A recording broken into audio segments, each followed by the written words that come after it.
Mesdames, Messieurs, bonjour et bienvenue à la revue de la presse, édition du 13 juillet 2026. Commençons ce matin par le Zénith qui s'intéresse à la gouvernance.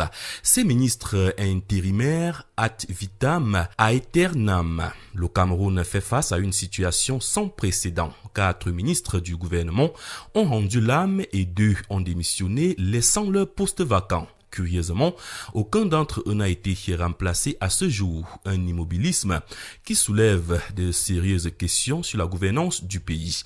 Les détails sont à retrouver à la page 3.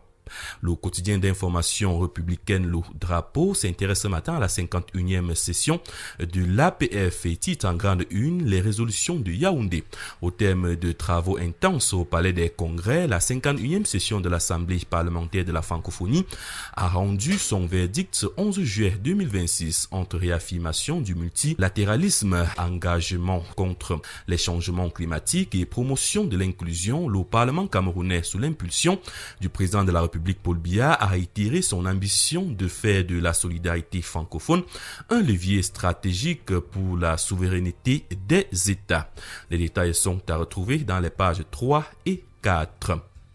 Dans la même lancée, Cameroun Tribune titre Assemblée parlementaire de la francophonie, engagement renouvelé. La 51e session, close samedi dernier à Yaoundé par le président du Sénat, Aboubakari Abdoulaye, a abouti à l'adoption de l'avis de l'APF qui s'engage à réinvestir pour la paix, pour une prospérité partagée et durable des pays. Différentes résolutions proposées par les commissions et les réseaux sur l'entrepreneuriat des femmes francophones ainsi que le Parlement francophone des jeunes ont également été adoptés. Le focus du journal Cameroun Tribune est à retrouver dans les pages 7, 8 et 9. Le quotidien Veille Émergence ce matin s'intéresse à la crise post-présidentielle de 2025 et titre en grande une, les premières condamnations tombent. Le tribunal militaire de Yaoundé a rendu ses premiers verdicts dans les dossiers liés aux arrestations intervenues après l'élection présidentielle de 2025. Les détails sont à retrouver à la page 5. Un autre quotidien ce matin, Mutation, s'intéresse au barrage de Kikote Bébé et titre en eau trouble. Le gouvernement reporte à 2028 le lancement de la construction de l'ouvrage et projette sa livraison en 2033. Entre planification à rebours et envolée des coûts, le projet surfe sur des vagues houleuses. Les détails sont à retrouver dans les pages 8 et 9. L'anecdote bi-hebdomadaire ce matin titre Division, crise, bras de fer, les camps western.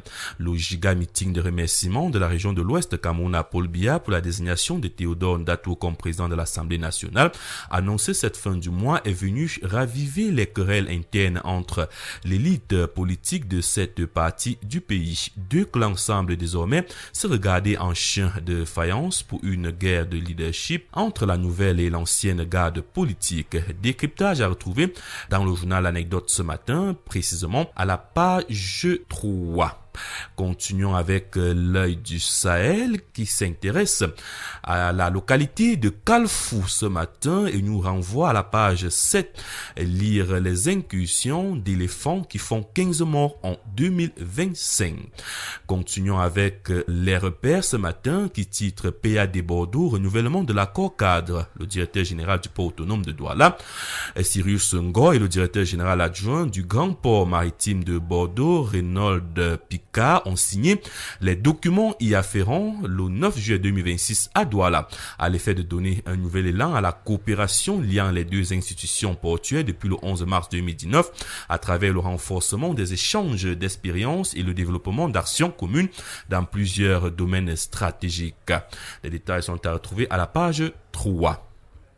L'info à chaud ce matin titre grâce à sa solution permettant de réduire jusqu'à 29 000 milliards de francs CFA de pertes agricoles.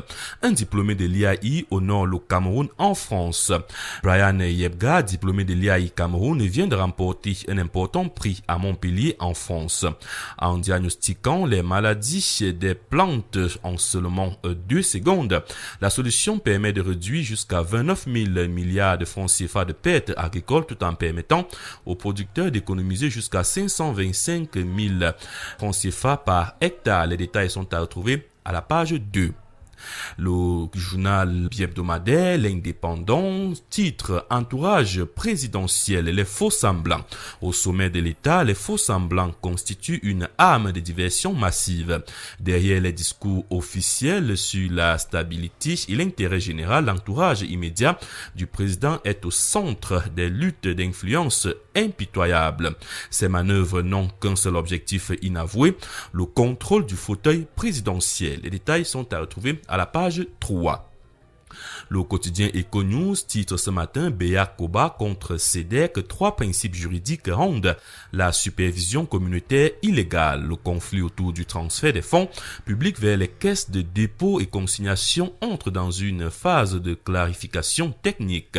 S'appuyant sur le strict parallélisme des formes et la hiérarchie des normes en zone CEMAR, le docteur Abdou Raoufi Ibrahim détaille les dérives d'une assimilation abusive des missions d'intérêt général à de simples opérations commerciales. Limite du droit dérivé face aux prérogatives étatiques. Les détails sont à retrouver dans les pages 8, 9 et 10. Continuons avec le premier quotidien économique de la zone CEMAC qui titre Limbé. On reparle de l'usine d'engrais chimiques plus de 10 ans après. Le projet, longtemps resté dans les tiroirs, est ressuscité dans un contexte où le Cameroun dépend des importations pour ses besoins en engrais. Les détails sont à retrouver à la page 3. Le journal confidentiel hebdomadaire d'opinion ce matin titre La ville de Douala en fête. Les conducteurs de mototaxis célèbrent leur métier. Souvent décriés pour leur infraction au cours de la route, ils ont décidé de changer de trajectoire. Sur l'impulsion de la mutuelle des conducteurs de mototaxis de la ville de Douala, cette communauté s'organise pour sortir de l'ombre et redorer son blason à travers le tout premier festival dédié à leur profession. Cette initiative d'envergure qui se tiendra du 15 juillet au 1er août 2026 au lycée polyvalent de Bonabéry est parrainé par Jérôme Montfort. Les contours de cet événement viennent d'être présentés à la presse nationale. Le journal confidentiel nous renvoie les détails dans les pages 9 et 10. Continuons avec le Soir Tri Hebdo qui titre Modernisation de l'aéroport international de Douala. Le projet de rénovation entre dans sa phase opérationnelle. RAPAID, le projet de rénovation de l'aéroport international de Douala devient une réalité concrète. Ce mercredi 8 juillet 2026, le président du conseil d'administration d'aéroport du Cameroun, le Dr Frintonen Tonnet, accompagné du directeur général Thomas Owona Assoumou, a effectué une visite de terrain pour constater le démarrage effectif des travaux de la plateforme aéroportuaire. Un investissement global de 95 milliards de francs CFA qui promet à l'horizon 2029 un hop aux standards internationaux. Les détails sont à retrouver dans les pages 2 et 3. Parlons santé à présent avec le quotidien Éco-Santé qui titre en petite une ce matin choléra, 331 cas notifiés et 12 décès enregistrés dans la région de l'extrême nord. Face à ce bilan de 331 malades et 12 vies fauchées, le ministère de la Santé publique déploie la riposte d'urgence pour endiguer une contagion aggravée par les foyers actifs aux frontières. Les détails sont à retrouver à la page 6. La tribune des communautés, l'intégration ce matin, titre El Malik Diaye, comment j'ai cédé le Péchois à Sonko. Les confidences exclusives de l'ancien patron de l'Assemblée nationale du Sénégal, aujourd'hui chez premier vice-président de la même institution. Le journal nous renvoie les détails dans les pages 6, 7, 8 et 9 de l'édition parue ce matin. Continuons avec les défis actuels qui s'intéressent à la télécommunication et titre Camtel, un résultat net de 13,78 milliards de francs CFA en 2025 en hausse de 8,4%. Les états financiers de synthèse de Cameroun Telecommunication pour l'exercice clos au 31 décembre 2025 font apparaître un résultat net comparable de 13,78 milliards de francs CFA en progression de 8,4% par rapport à 2024. Le commissaire aux comptes a certifié la note d'information le 30 juin 2026 tout en formulant une opinion avec réserve dans son rapport général. Les détails sont à retrouver dans la page 3. Terminons avec conjoncture économique qui titre Fonds monétaire international accusé de maintenir les pays africains dans le cercle vicieux de l'austérité.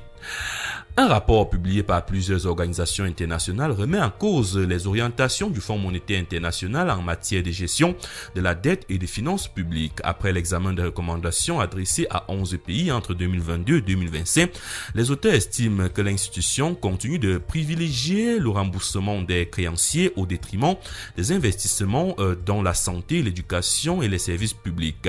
Ils plaident pour une refonte de la gouvernance financière mondiale afin d'offrir aux États les plus endettés une véritable marge de manœuvre budgétaire. Les détails sont à retrouver dans le journal Conjoncture économique à la page 8. Mesdames, Messieurs, c'est la fin de la revue de la presse ce matin, première sortie de cette semaine. Nous vous disons merci d'avoir été à l'écoute et vous renvoyons dans les kiosques à journaux pour entrer en possession de votre journal à la somme de 400 francs CFA. Nous vous prions de passer une très belle journée.